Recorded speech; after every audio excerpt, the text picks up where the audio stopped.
നമസ്കാരം, എല്ലാ കൂട്ടുകാർക്കും ഇന്നത്തെ വീഡിയോയിലേക്ക് സ്വാഗതം. ഇന്ന് നമ്മൾ ഉണ്ടാക്കാൻ പോകുന്നത് ചെമ്മീൻ റോസ്റ്റാണ്. ചെമ്മീൻ, അതിലേക്ക് മഞ്ഞൾപ്പൊടി, മുളക് പൊടി, ഉപ്പ്, കുരുമുളക് എന്നിവ ചേർത്ത് നന്നായി പുരട്ടി വയ്ക്കുക. അത് ഓയിലിൽ ഫ്രൈ ചെയ്തെടുക്കുക.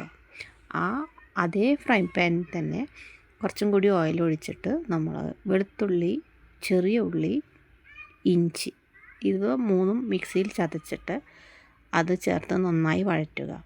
അതിലേക്കൊരു സബോള ആഡ് ചെയ്യുക, കുറച്ച് ഉപ്പിടുക, എന്നിട്ട് മല്ലിപ്പൊടി, മുളക് പൊടി, മഞ്ഞൾപ്പൊടി, കുരുമുളക്, ഗരം മസാല എന്നിവ ചേർത്ത് നന്നായി മൂപ്പിച്ചതിന് ശേഷം ഒരു തക്കാളി ഇട്ട് നന്നായി വഴറ്റിയതിന് ശേഷം അതിലേക്ക് വറുത്ത് വെച്ച ചെമ്മീനിട്ട് നന്നായി മൂടി വെച്ച് വേവിക്കുക.